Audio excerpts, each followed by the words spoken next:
먼저 목차 한번 펼쳐볼래, 목차? 목차 보면 몇 가지 나와 있냐면요. 5개의 단원 나와 있어. 생명, 과학, 원이죠, 원. 1, 2, 3, 4, 5. 5개 단원이 있는데 아마 첫 번째가 생명과학이 이해? 맞죠? 이해 이런 거 있고, 두 번째가 물질 대성, 세 번째가 항상성, 네 번째가 유전, 다섯 번째가 생태계. 이런 식으로 나와 있어요. 우리가 보통 딱 여기까지를요 1학기 중간고사에 봐요. 중간고사. 그리고 여기까지를 1학기 기말고사에 봐. 그리고 유전 하나를 가지고요 2학기 중간고사에 보고 얘를 2학기 기말에 봅니다. 여기는 살짝 바뀌기도 하는데 일단 보통 이런 식으로 보거든. 너 혹시 생명과학에서 뭐가 제일 어려운지 들어본 적 있어요? 유전. 유전. 얘 때문에요. 생명과학을 포기하는 모든 사람들이 얘 때문에 포기합니다. 유전 때문에 포기를 해요. 그럼 어떻다는 거겠어? 너무 어렵다는 거 아닐까? 어렵겠죠.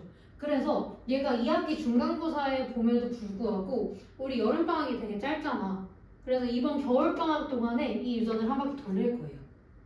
그래서 우리 지금 12월이잖아. 12월, 1월, 2월, 3월 있어요. 그리고 이 3월은 개학이겠죠? 개학. 그래서 이 3달 동안에 지금 이제 한 달이 얼마 안 남았긴 하지만 이 3달 동안에 유전을 한 바퀴 돌리고 기출문제까지 한 번씩 풀어보는 게 우리의 목표입니다. 오케이? 이해됐나요? 그래서 오늘부터는 여기 생명과학의 이해부터 나가는 게 아니라 유전 파트 먼저 나갈 거예요. 유전 파트 먼저. 근데 여기가 처음 들었을 때 이해가 안 될 수 있거든? 너무 어려울 수 있거든? 근데 나만 그런 게 아니라요. 옆에 앉아있는 친구들, 다른 반에 있는 친구들 다 몰라요. 다 모르기 때문에 2번 하는 거야. 다 모르기 때문에 겨울방학 때 한 번 하고 2학기 때 또 하는 거니까 너무 조급하게 생각하지 말고 겨울방학 때 약간 탄탄하게 쌓아놓는다는 느낌으로 하면 좋을 것 같아. 어차피 2학기 되면 다 까먹으니까 딴 거 하다 보면. 자, 그러면 오늘 얘 유전부터 한번 들어가 볼게요. 182쪽 이거 한번 펴볼래? 182쪽.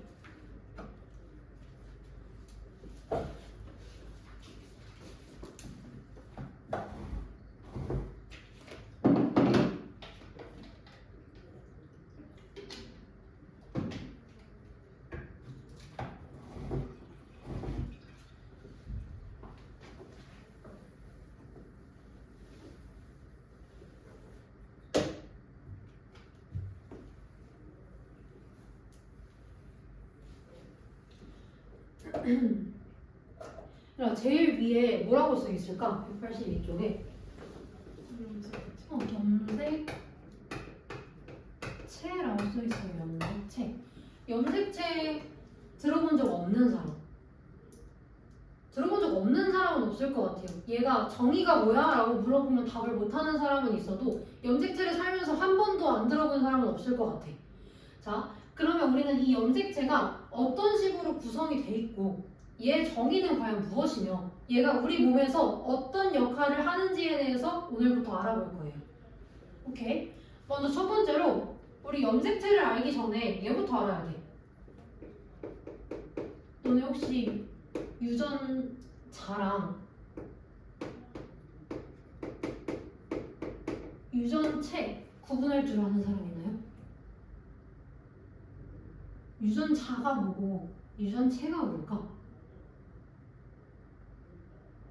아마 많이들 헷갈려 할 텐데 모든 친구들이 헷갈려 하는 거예요, 이거는. 자, 한번 볼게. 우리 한번 이렇게 표현을, 표는 아니고 유전자, DNA, 염색체, 유전체 이렇게 한번 써볼게요. 자, 맨 처음으로 유전자가 뭐냐면 일단 내가 딱 이렇게 그렸을 때 유전자가 가장 작은 단위인 것 같긴 해. 가장 작은 단위인 것 같긴 해. 내가 한번 DNA를 한번 그려볼게요. 우리 DNA는 핵산 몇 가닥? 핵산? 몇 가닥? DNA는 핵산 두 가닥으로 이루어져 있다고 했어. 이중 나선 구조라고 했죠. 이중 나선 구조. 그래서 DNA는 핵산 이렇게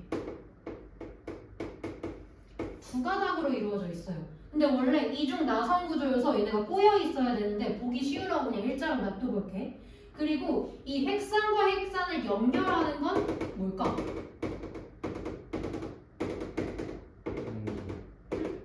그렇죠. 염기들이 여기에 딱 하나씩 자리하고 있는 거야.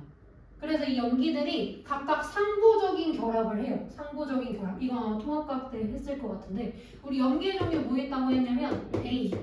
그렇죠. 이렇게 있다고 했죠.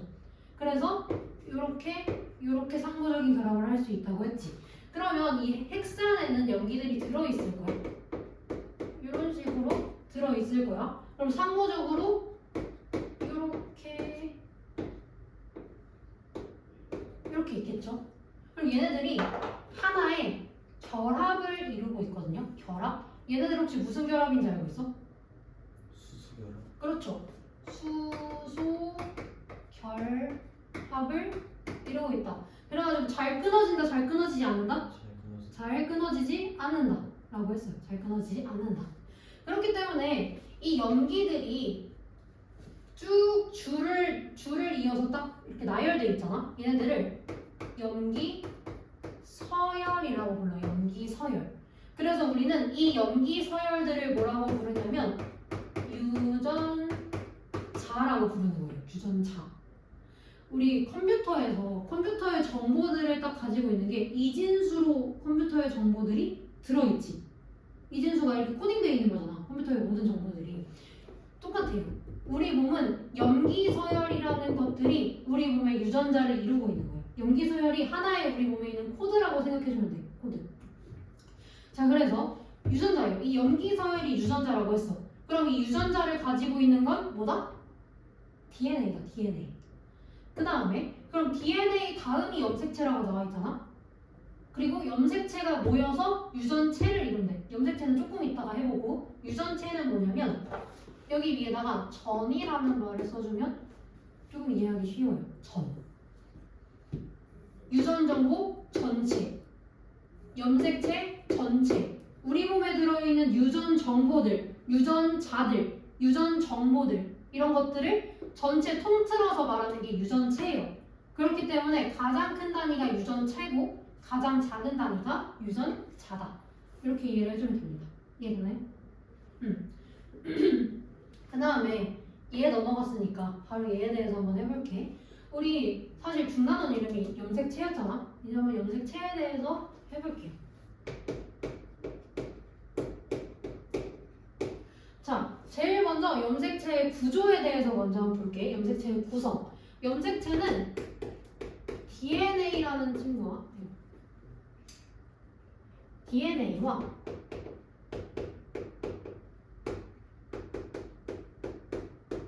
히스톤 단백질이 합쳐져서 하나의 염색체를 이룹니다.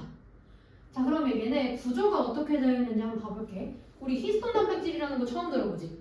그냥 염색체를 이루는 단백질이라고 생각을 해주면 돼요. 염색체를 구성하는 단백질이다. 그럼 어떻게 생겼는지 한번 그려볼게. 우리 DNA 이렇게 생겼지? DNA 이렇게 생겼지? 히스톤 단백질은 어떻게 생겼냐면요. 이렇게 약간 포도알들을 응축시켜 놓은 것 같이 생겼어. 포도알들을 응축시켜 놓은 것 같이 생겼어. 자, 우리 얘네 두 개가 결합을 할 거야. 어떤 식으로 결합을 할 거냐면, 자, 히스톤 단백질에 DNA가 막 감싸요. 이렇게 응축을 일으키는 거야. 그래서 이 파란 색깔 하나의 덩어리를 뭐라고 부르냐면 유클레오솜이라고 불러요. 유클레오솜. 그럼 얘들아, 우리 몸에 DNA랑 히스톤 단백질이 하나씩만 있을까? 하나만 있을까? 있을까? DNA가? 아니. 아니죠. 우리 몸에는 몇십억 개, 몇백억 개, 몇 조억 개의 DNA와 히스톤 단백질이 존재해요. 그럼 얘네들이 결합을 하면 이 파란색 뉴클레오솜이 엄청 많지 않겠어? 그치? 이렇게 엄청 많겠지. 근데 얘네가 지금 우리 몸속에 들어있는 거야, 우리 몸속에. 그럼 엄청 작겠죠? 그럼 이 작은 것들이 일렬로 쭉 나열되어 있을 때 멀리서 보면 어떤 형태를 띠고 있을까? 실. 그쵸? 실 같은 형태를 띠고 있을 거예요. 얘네들이 하나의 실의 형태를 띠고 있을 거예요. 그래서 얘네들이 실처럼 보인다라고 해서 염색사라고 말을 합니다. 사. 여기서 말하는 사가 무슨 사일까? 실사. 그쵸? 실사자입니다. 실사자. 근데 선생님, 우리 염색체 배운다고 하지 않았어요? 왜 염색사가 나와요? 이렇게 물어볼 수도 있잖아요. 자, 우리 염색사는 방금 말한 것처럼 DNA와 히스톤 단백질이 응축돼서 만들어진 뉴클레오솜이 또다시 응축되어서 만들어진 물질을 염색사라고 했어요. 그래서 이 염색사들이 세포 분열 들어갔죠. 세포 분열. 세포 분열을 할 때 조금 더 쉽게 조금 더 쉽게 세포 분열이 이루어지기 위해서 염색사가 응축되는 거예요. 응축돼서 우리가 흔히 알고 있는 염색체의 형태로 응축이 일어나는 겁니다. 그래서 이렇게 생긴 애들을 우리가 염색체라고 하고요. 실처럼 생긴 형태를 염색사라고 한다. 그래서 이 두 개는 유전 정보에 차이점이 있는 게 아니라 그냥 모양에만 차이가 있다. 어떻게 생겼느냐에 대한 차이밖에 없어요. 여기까지 이해됐나요? 이해됐나요? 그러면 그 다음 염색체 구조에 대해서 봤으니까 이제 염색체 여기다 한번 써볼게. 염색체가 이렇게 생겼다고 했지. 이렇게 생겼다고 했지. 염색사가 응축된 게 염색체라고 했잖아. 그럼 이 하나를 염색체라고 보는 거예요. 그럼 이제 염색체의 구조에 대해서 한번 봐볼게. 구조. 자, 일단 제일 먼저 염색체 이 가운데 중간 부분 여기를 혹시 뭐라고 부르는지 아는 사람 있나요?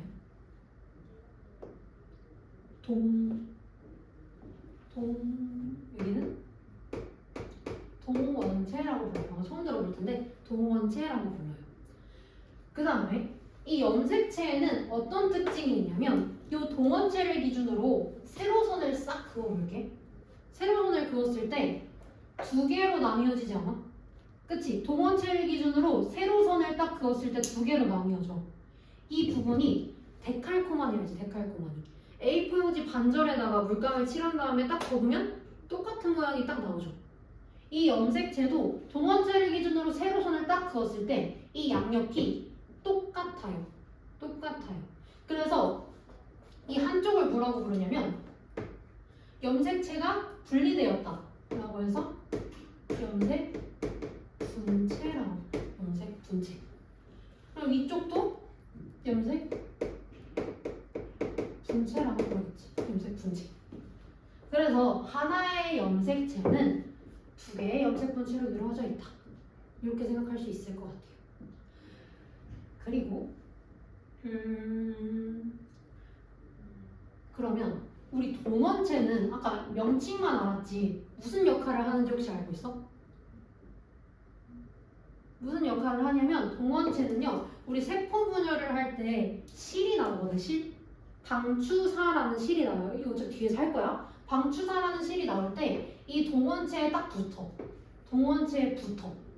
그러면 여기서 방추사가 샥 나왔어. 근데 이 방추사의 길이가 점점점 줄어들어요. 그럼 얘가 어떻게 될까? 떼지겠죠. 방추사가 동원체에 딱 붙은 다음에 방추사가 다시 길이가 짧아져. 그러면 염색체가 두 개였다가 염색분체 두 개로 나눠지겠죠. 염색체 하나가 염색분체 두 개로 나뉘어지겠죠. 그래서 이런 역할을 하는 게 방추사가 붙는 곳이다. 그래서 동원체라고 부릅니다. 별로 연관은 없지만 외워주면 좋을 것 같아요. 자, 그다음 아까 잠깐 얘기를 했는데 염색분체는 똑같다고 했어요. 똑같다. 이게 뭐냐면 염색체를 딱 반으로 나눴을 때 데칼코마니처럼 염색분체가 똑같다고 했거든. 자, 그러면 염색 분체에는 어떤 특징이 있을까 봤더니 염색 분체에는 어떤 특징이 있냐면요.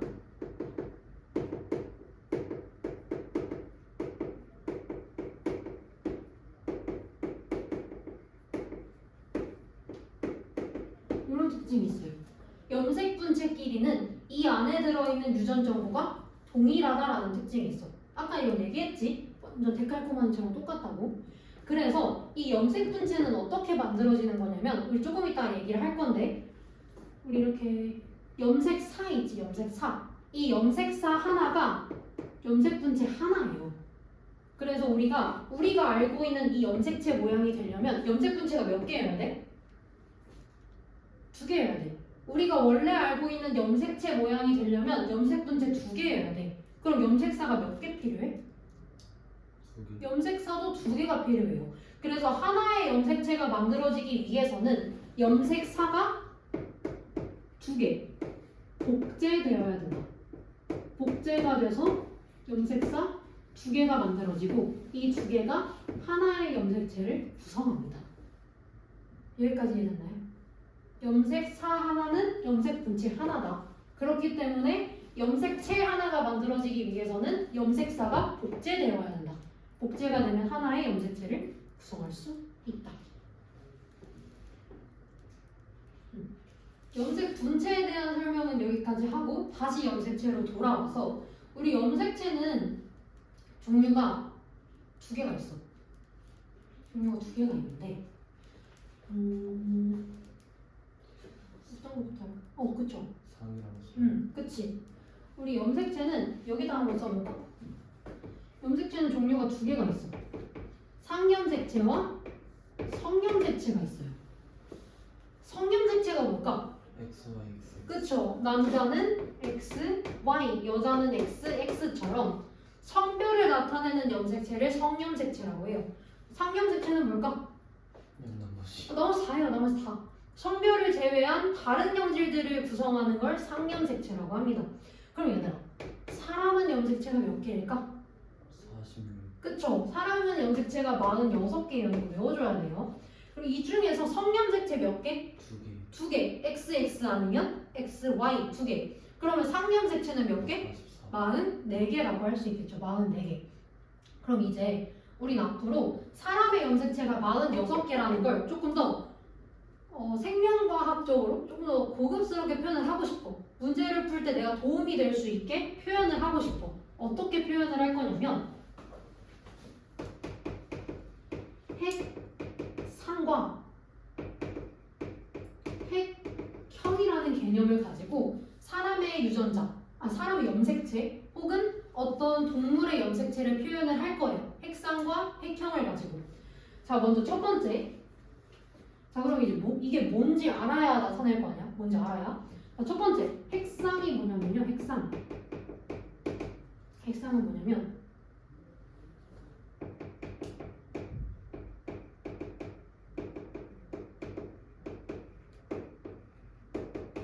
상동염색체의 개수예요. 조금 쉽게 얘기하면 상동염색체의 개수인데 우리 일단 이 개념을 모르잖아. 상동염색체라는 개념을 모르잖아. 그래서 상동염색체가 뭔지 잠깐만 옆에 와서 설명을 해볼게. 이 핵상과 핵형을 하기 위해서.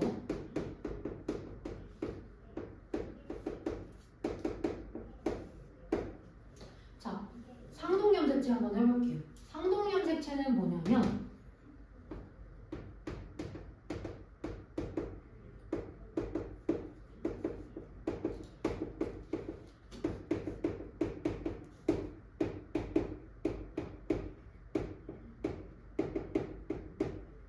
이거야. 동일한 대립 유전자를 가지는 한 쌍의 염색체 혹은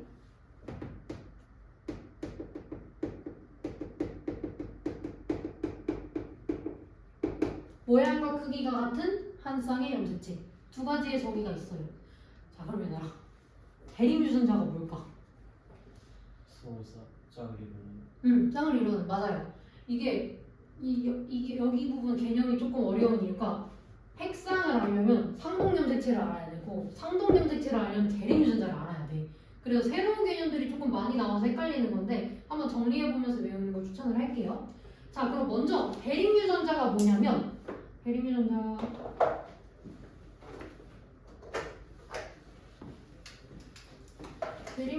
이쪽에 한번 써볼게요. 대립유전자가 뭐냐면 하나의 형질을 결정하는 유전자예요. 하나의 형질을 결정하는 유전자.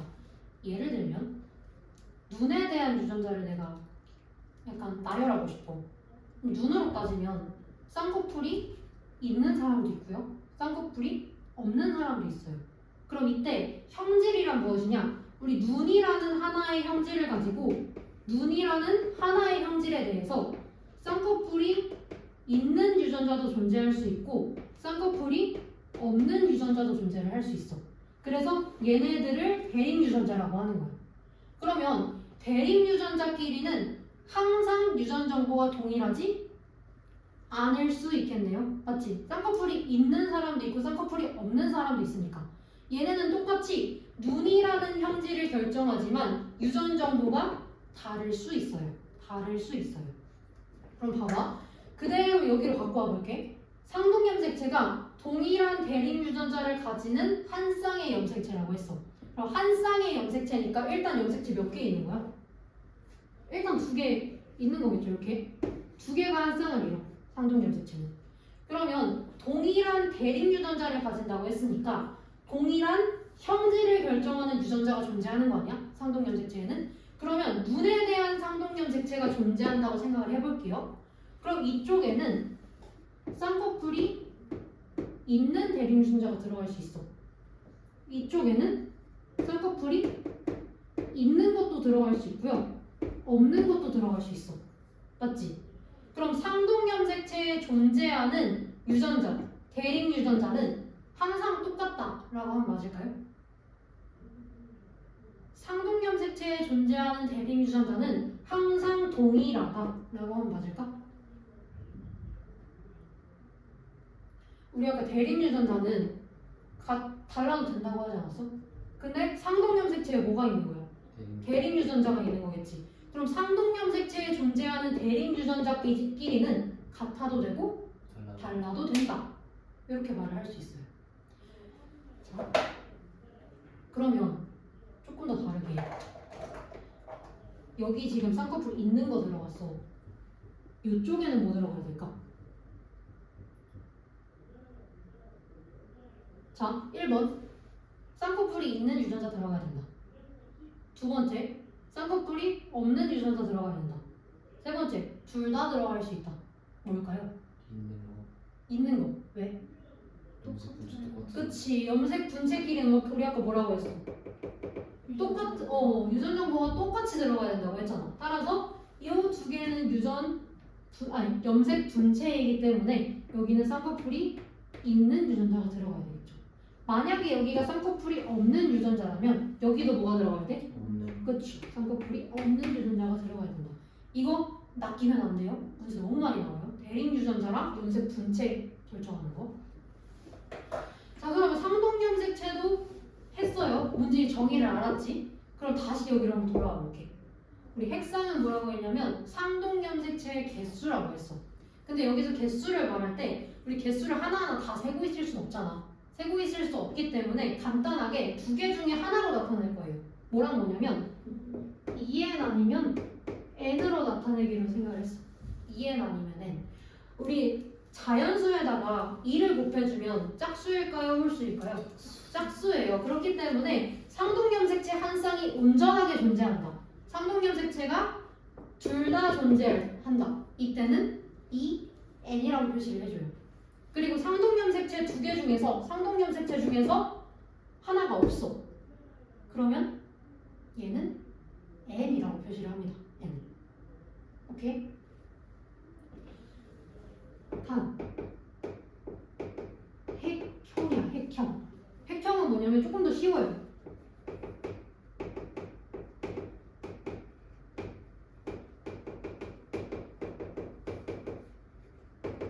이겁니다. 염색체의 모양과 크기와 개수. 염색체의 모양과 크기와 개수야. 근데 우리가 사실 우리가 딱 글자로 나타낼 때는 모양과 크기를 나타낼 수 있을까요? 딱 숫자로 표현할 때? 없어요. 그렇기 때문에 우리가 핵상과 핵형을 구하시오라고 하면 요거 개수만 고려를 해줍니다. 개수만. 우리 아까 사람은 염색체 몇 개라고 했지? 40 46개라고 했어요. 그럼 핵형이 몇이 되는 거야? 40 46이라고 하는 거예요. 그리고 우리 몸에는 상동염색체가 존재하죠. 하기 때문에 얘는 46이라고 말을 합니다. 얘는 46이다.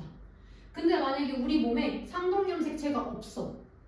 그러면 EN이 아니라 N이라고 해줘야 되겠죠. 상동염색체가 없으면 N이다. 상동염색체가 있으면 EN이다. 그리고 핵형에 대한 정말 중요한 특징이 하나가 있는데 핵형할 때 그게 뭐냐면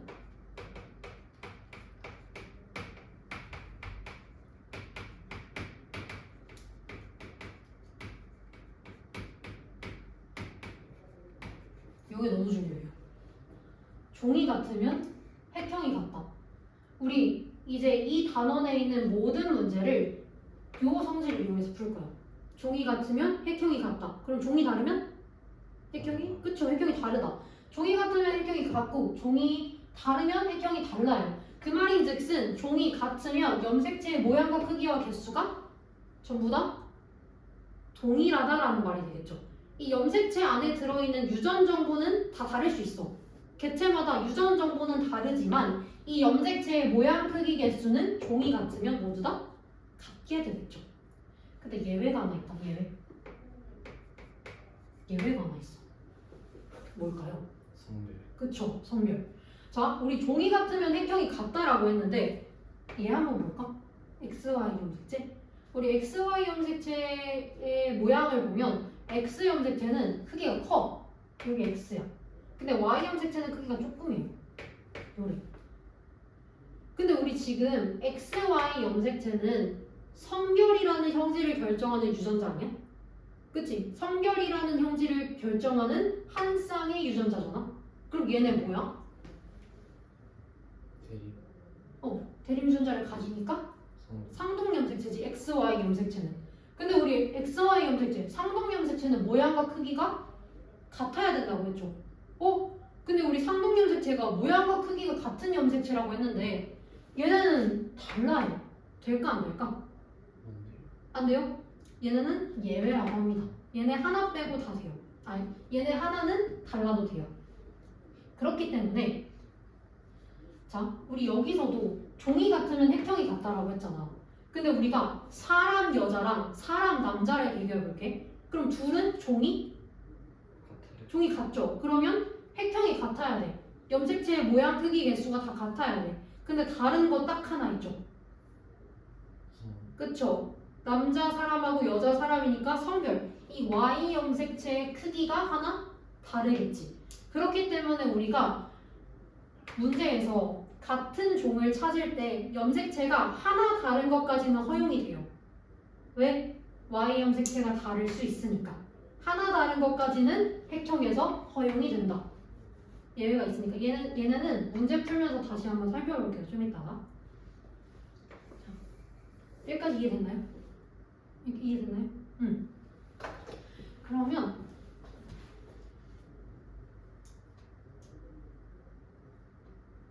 185쪽 문제 한번 풀어볼래? 개념 확인 문제 그 파란색 박스랑 밑에 한번 다 풀어보세요.